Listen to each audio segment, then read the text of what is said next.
All right, guys, so Google has just announced its Pixel 11 series of smartphones, and I'm here to review the Pixel 11 Pro XL.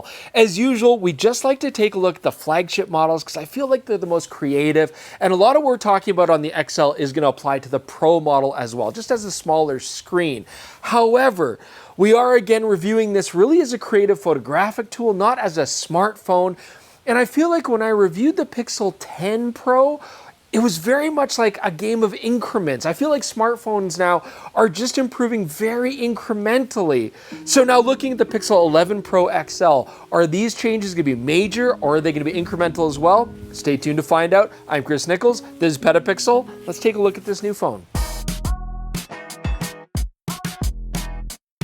So when I'm reviewing all of these products every year, and especially smartphones where I end up with a lot of sample photos, this gives me thousands of photos that I have to organize. So before we get to the review on the Pixel 11 Pro XL, let's talk about Excire Foto. Now there's two really cool programs here. You have Excire Foto 2027, which is a full-featured standalone program, or you can use Excire Search 2026 as a plugin for Lightroom, and these give you some really cool search tools. So first off, this is using AI, but it's AI to help you, not to steal from you.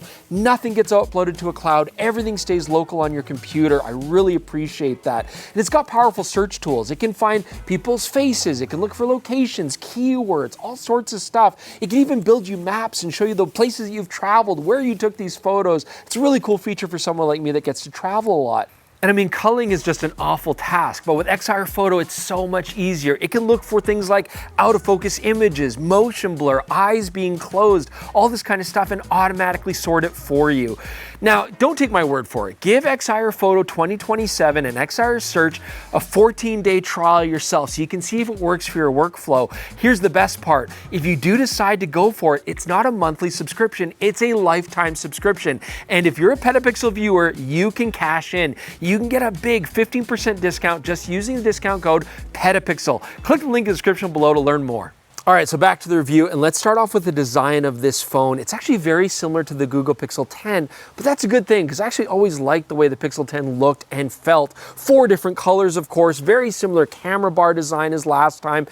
The Pro series has a 6.3-inch screen, the XL goes to a 6.8-inch screen, and actually previously the screens were already incredibly bright. They pushed 3,300 nits of peak maximum brightness, but this now improves it to 3,600, putting this at the top of screen brightness with the North American phones. Now, I do not have a case for this phone, so I certainly hope I don't drop it today, but at least the screen does have Gorilla Glass Victus 2 protection. We've seen this in other smartphones. It does a good job protecting the screen from scratches and damage, so let's not test that out today. Weight and size, though, are a little bit lighter than the 10 series, so it's actually very similar to the 9. On the 10 XL, we're going from 232 grams down to this being 226 grams. I mean, lighter is always better. Battery life, though, interestingly enough, is also down. This is going down from 5,200 peak milliamp to 5,115. Now, again, that's very similar, but it is a drop. What they have done, though, is put a new G6 Tensor processor in here, and I've been told that this is about 9% more battery efficient and power efficient. So it's basically a wash. We're going to get a smaller battery, but also more efficient usage, which should give us very similar to what we've seen before. So Jordan, I feel like I've kind of lost my reputation for always taking puddle photos. So today we're bringing it back. We're re-earning it. And actually, one of the things that I do really like about this phone is just how Google handles the camera UI experience, being able to go through things like exposure, shadows, white balance. I like that it's not touching on the screen and trying to move a slider. I always hate that, like on the Apples. I just don't find it very intuitive. I can also then go into my looks, and I want to talk about that quite a bit in depth because that is a new feature. But just from a standpoint of choosing different lenses, changing exposure, being creative, I find it quite straightforward. So I'm getting soaked out here in the rain. I'm a little bit worried about my hair, but I'm not worried about the phone. I mean, this is IP68 rated. The cameras are getting wet. Why don't I talk about these wet cameras right now?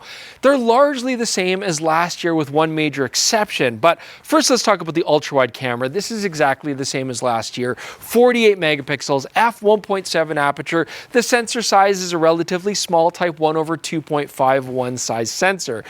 But we're gonna get the same result. It's fine, it's good. You get that nice ultra-wide field of view. The main camera, again, very similar, not exactly the same as what we had last year. This is a 50 megapixel f1.68 type 1/1.3 size sensor. So same specs, but the sensor itself is actually more power efficient than last year. So we're not going to get an image quality change, but we are going to get a little bit better battery life consumption out of that. But now let's talk about the telephoto camera on this phone, because this was something that we've always really enjoyed on the Google Pixel series. I mean, even with the Apple iPhone 17 Pro improving its telephoto camera, we still felt that the Pixel 10 Pro did a better job in the telephoto range, and now this is improved even further. So this new camera is a 48 megapixel f2.8 aperture, which is the same, but now a larger sensor. This is a type 1/1.95 size sensor. This is substantially larger than the Apple's 1/2.55 sensor. Now that larger sensor will also gather more light, and this should give us improvements in image quality. So I compared it against the 10 Pro's camera, and I can see here a little bit less noise, maybe a little bit better shadow detail. It's minor, but it is an improvement. So, you know, the telephoto lens, this is something we're going to use quite often on a smartphone. I'm happy to see it improve substantially here on the 11 Pro XL. Okay, this next feature is something that we saw on the 10 series of Pro phones. I'm not super excited about it, but it is their Pro zoom mode. So what this lets you do is go past like a standard digital 30 times zoom. That's what you have access to on the non-Pro versions. And then go into, well, on the old phone it was 100 times. Now it's improved to 120 times. But what this is doing is a digital zoom, and on top of that using AI to enhance the photo. It's like CSI Miami all over again, except if you put it on humans, just like before, it doesn't work great, okay? It will not actually generate and remap a person's face. So then, as you can see with Jordan's face, it just does this weird edge enhancement. It looks awful. But on things like flowers, animals, pets, you know, distant objects, what it will do is actually generate an AI version of what it sees. And actually, it can be quite convincing. I mean, we've seen this before. It gives us 20 times more range, just a little bit more reach. I will say, though, that because of the new G6 Tensor processor, it's a much faster process. You're not sitting there waiting as long. And I think for people that want to, like, you know, get a whale, for example, off a boat or something like that, it could be quite useful. Now, just like we saw in the previous version, if it sees text, but it can't quite decipher that text, AI will just make up a language, these weird hieroglyphics. I don't know, it really digs that. We're still seeing that again. So this is largely the same as what we saw before, just with more reach. Okay, so now of course we come to the part with any smartphone review, we have to talk about the dirty, nasty word AI. Whoa! Yeah, I know, it's a bad word, but the Pixel 11 Pro is handling things a little bit different this year. So in previous models, you would have your photo come up and you would engage your magic editor, okay? And this would take you into the option to magic erase tool things, to generate imagery. I made Jordan a fisherman who was holding fish. It was very exciting. It was kind of like my fetish, my dream come true. That's all gone now, okay? So what we've now got is some tools like Magic Eraser, for example, or moving objects in the frame, things that you might do more often, that's still incorporated in the camera app itself. But generative imagery, well, that's handled differently now. So Google has gotten completely rid of the Reimagine tool. This was the generative imagery tool, and now they're going a route very much like the Samsung S26 that we saw previously, where they're using Gemini and Nano Banana to do all the generative imagery. So this actually works differently. What I'm now going to do is bring up a photo and then use the Gemini assistant to then engage this. It's actually kind of a convoluted process. I don't love the way they do it. I actually think Samsung S26 does a better job, but basically I can talk to this assistant and say, okay, select this area here. Do you see this? And in this particular case, I shot a photo of my fish pond in the backyard. And then I used some of those tools that used to be in the Magic Editor, things like Magic Erase to get rid of this yellow hose. That was pretty straightforward. I could refine my selection. It did generate new rocks that didn't exist there before. Okay, so those have been replaced, but it still looks pretty convincing. But now I want to actually generate a blue heron, a great blue heron about to eat my poor fish. This is where things kind of went off the rails. Now before, you would use the Reimagine function, but that's gone now. So instead, I'd have a conversation with Gemini and, well, it was a little bit annoying. Looking at the current date and time, the new image with the heron should be the very first photo in your Today section. I definitely don't see it. I'm going to try again. I understand your frustration, but it looks like the photo of the heron is actually the third picture in the top row of the Today section. that was from a previous attempt before the photo that we were talking about. You're right. My apologies. Looking at the Today section again, the new image you're looking for is the third picture in the top row. Okay, don't worry about it. Okay, so it was a little bit frustrating to go through that process. And I mean, I was doing a few different attempts. It would sometimes save it, sometimes not. And as you saw there, it couldn't really find the last attempt that I made. So I had to do it all over again. Now, again, on the plus side, this new processing engine seems to be quite a bit faster than before. So I wasn't sitting there waiting. If this was like a minutes long process like we had in the previous generations, this would have been intensely frustrating, but it wasn't bad. Still, okay. I get my final image, it generates it, I save it.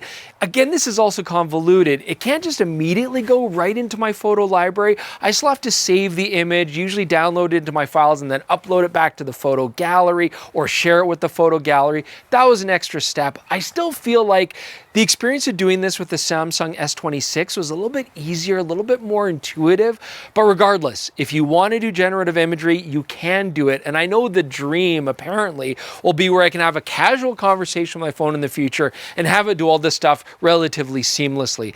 As it is now, I don't want to use generative AI anyways, so I can happily ignore this. And I find that the useful tools like moving subjects and erasing things, that's present in the camera app, so that works well. Now, this means that you can also go in and use AI if you want to do things like replace skies or add lighting. I mean, this is, again, stuff that we don't really like to do ourselves. We like to do it the old-fashioned way. You may have noticed, of course, this gray, yucky day and this fairly bright, washed-out sky in the background. I'm into the shade, but actually my face looks pretty good. That's because we are lighting this with actual light. Now, we are using the Westcott L120B, but that's actually not the product we're talking about here today. What instead we're talking about, this awesome new product, this Westcott Studio cart. So this cart's pretty useful. I mean, it's got heavy duty wheels, a strong metal frame, very much reminds me of the kind of carts that we drag around when we take families out to, do camping trips and stuff like that. But this has some cool photo specific and video specific features. So first off, the back opens up. That way you can put tripods or studio stands in, even if they don't necessarily fit in the bed of the cart. Also have these handy flaps which add pockets, but also cover and protect your gear when it's raining like this. And lastly, look at this. I can put this boom arm, basically a lighting attachment, just clicks right into that holder there. I could put lights on there. I could even use it as a camera tripod with a ball head. So this is just a really useful way to lug a lot of heavy gear out on location and still have all of your setup. Normally we use Jordan as a pack mule for all of this stuff, but I think he's gonna really appreciate having this going forward. So I imagine you'll see it quite often in our shoots. And if this is something that's interesting to you, go to fjwestcott.com and check it out for yourself, or click the link in the description below. Okay, so the rain has picked up. I don't think we're gonna get any different lighting today, so I think we're gonna call it a day for today. Gotta get more samples anyways. We're gonna come back and we're gonna talk in depth about the image quality you're getting out of this Pixel 11 Pro XL. We'll see you then. Oh hey, it's Jordan to talk about the video capabilities of the Pixel 11 Pro, and I do want to mention we're just going to be covering the functionality that's been added to the default camera app. Of course, you can use third-party applications to expand the functionality of this phone quite a bit. But honestly, much like the photos were very similar to last year, the video is a similar thing. Now, of course, you'll get the same benefits using that new telephoto camera. In video mode as photo mode, you will see improved quality there. As well, just like last year, if you want to take advantage of 8K recording, how it's going to do it is you actually record the footage in camera. It's going to have to send it up to the cloud to up-res it, and then send it back to your phone. This is also the same process that it uses for its night shot mode. And this does work, but just bear in mind, if you want to quickly shoot and post content, this is really going to slow you down. Probably the biggest video quality improvement is the new active image stabilizer mode. And this is oddly only available when you're recording 1080 and only at 30 frames per second, not 2460. I don't understand why. But anyways, essentially what this mode is going to do is it's going to switch to a wider field of view. One of the other cameras crop in significantly, but as you can see, it does definitely give you much smoother video, but there is a real quality loss when you're using this. So I'd only use it if you want to shoot like running footage or something like that. Also, this is only available with the 1x and 2x cameras, so if you want to do some cool super stable telephoto stuff while you're walking, it's just not available. The biggest interface change we see here is a new creators panel, and this is going to give you some interesting options like the new teleprompter tool, which works great. It analyzes your speaking speed and scrolls the text at the exact same rate. Unfortunately, for obvious reasons, using this requires you to use the selfie camera, which is the lowest image quality on this phone. The other thing that I find kind of unfortunate is it won't flip the text to horizontal when you're holding the phone horizontal. Works best in vertical. It's pretty annoying. We also have an audio visualizer, which is a really fancy name for saying that you can see your audio levels right here. We also have a new speech enhancement tool, which is going to attempt to digitally reduce noise in your video clips. And as you can hear right now, it did a great job of cleaning up some of that traffic noise. The final feature that we've got on the creator menu is a grid specifically for social media, which will show you framing that should work in both 16:9 and vertical compositions. But remember, if you take advantage of this, you're going to have to crop your video quite a bit for either aspect ratio. So this is definitely an improved Google Pixel if you want to shoot some video. That said, I still think if you're in the Android ecosystem in North America, the Samsung with its native 8K resolution does provide a little bit more of a compelling option if you're looking for a smartphone with some real video potential.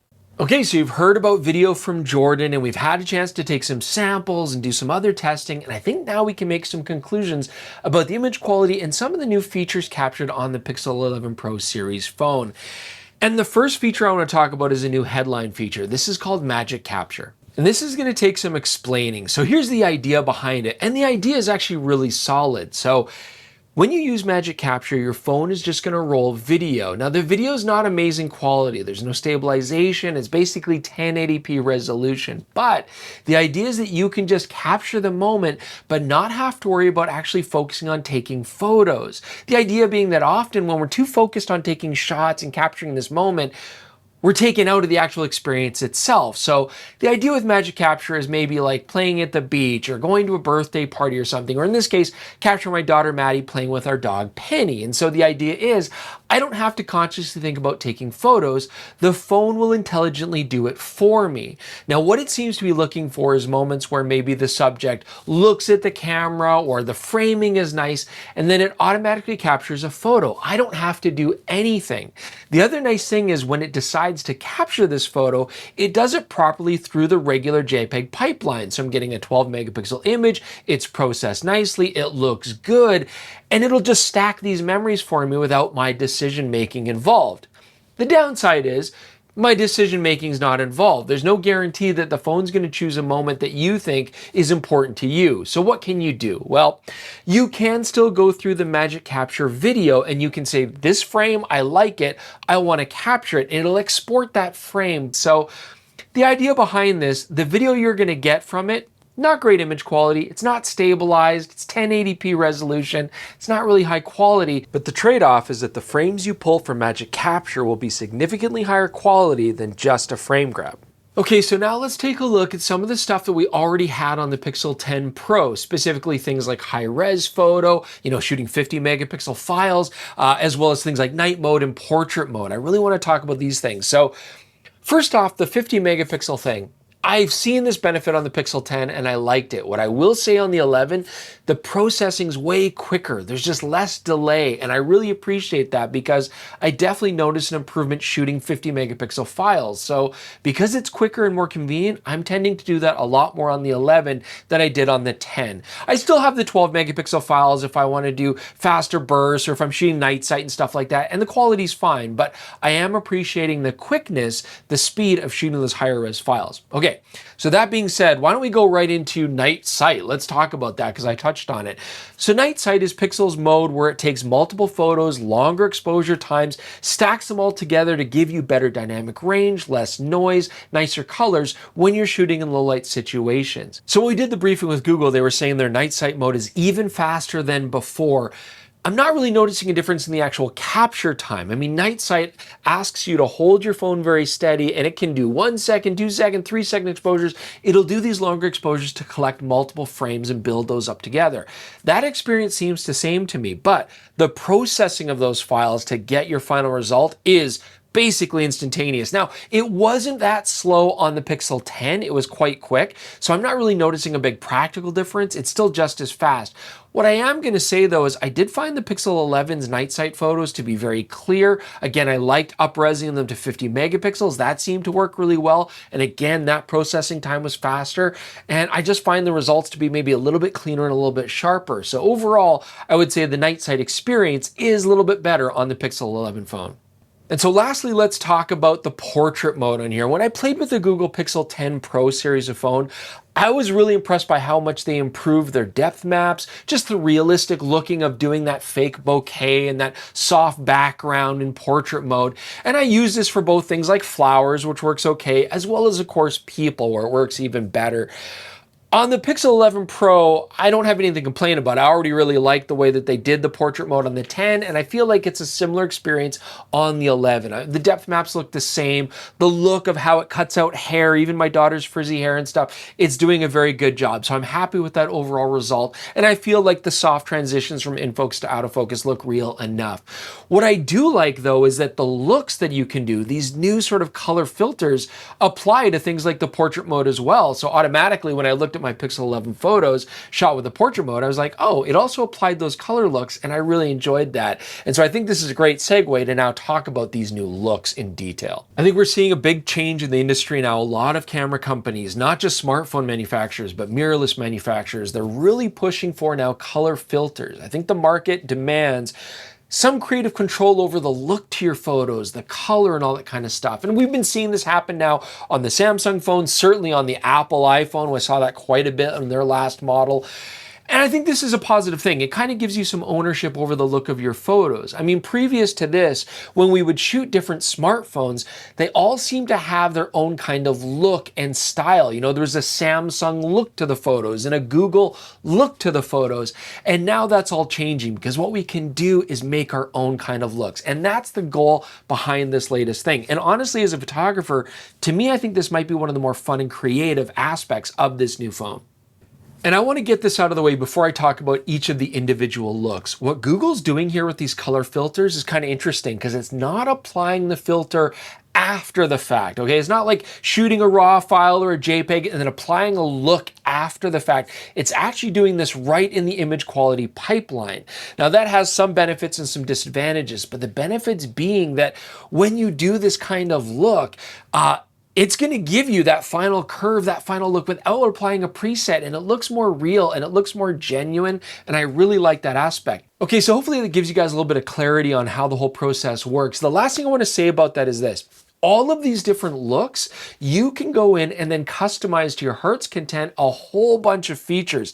So anything that we talk about that's a general change, you can customize on top of that. It's just a starting point. You can add more or less warmth, change the overall tonal range, change the overall tint range. You can change white balance, you can change exposure, do different shadows, different contrast. So all of these looks that we're talking about are just starting points for you to customize. And this does, again, give you ultimate customization over the overall looks that you want to have. So in the end, whatever we talk about, this is my favorite, or I like this, or I don't like this, you can change all that. Okay, so first off, shadows is a neat quick preset because this basically leaves the curve alone except for the darker areas. It brings them down, and this is something that a lot of us often do when we're editing our files anyways.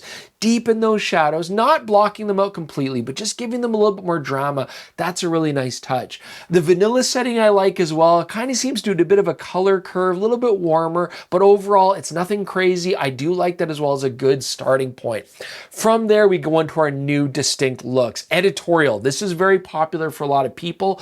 I find the base look a little bit cold, but it gives you deeper shadows and the highlights tend to blow. Now again, remember, as you can see here, those highlights are gone and there's nothing I can really do to get them back, short of tweaking the overall look a little bit with my highlights and shadows slider.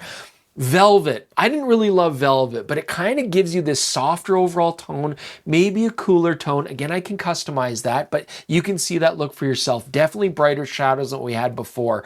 Classic is my personal favorite, probably because it just kind of gives you a nice overall curve and tends to add a bit of golden warmth, and I'm a sucker for warmth, so I really did like the way Classic played out.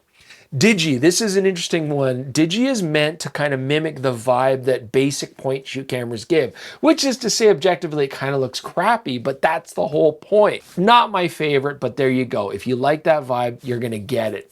Black tie is a good general purpose monochrome profile. I'd say maybe a little bit more contrasty right out of the gate. I feel like sometimes it's a little bit too harsh, but if you like that drama, you're gonna like this mode. And again, you can change it. Minimal was nice too. I would say minimal gives me a very similar curve to what classic gives me, but without any sort of color change. Regardless, what you're getting here is a whole bunch of different color profiles with different starting points that you can make your own. So I think what we can glean from our review here is that, is this an overall incremental improvement from the Pixel 10 Pro? Yes, but I feel like that's the norm for the smartphone industry. Honestly, it's the norm for the camera industry as a whole. The feature changes like having a longer ProRes reach, not a big deal. Magic capture might be useful in some situations, but it didn't really blow me away. And adding the color filters, this is a cool move because it de-emphasizes AI and it does bring more creative control to the photographer. I like that, but we are just talking color profiles. It's nothing groundbreaking.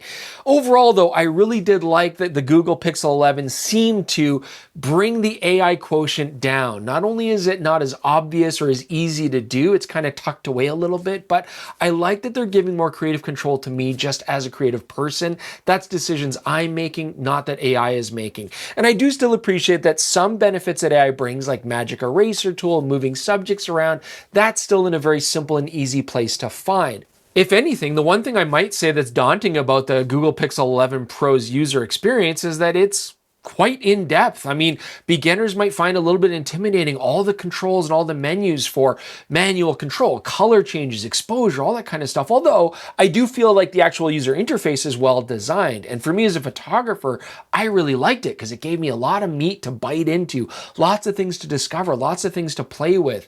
As far as the overall camera control, I do find that if you are going off the interface below the actual viewfinder, looks is buried one stage underneath. I wish it was, and I wish it was right there on the screen. Magic Capture is right there next to the camera button, but you can bring up the interface to have it as a touch panel on the viewfinder, and then you got your looks and your exposure and all that kind of stuff right there, and I found that quite easy. So overall, you can customize the user experience a little bit, and I found it nice and in-depth and still easy to use. And it's not just these software and AI features, it is also the hardware. What we did get here on this phone is two important changes. The telephoto is noticeably better quality, and that's always a good thing. I like the 5x zoom. I like the fact that it's cleaner, a little bit sharper, get more detail out of it. Those are all positive.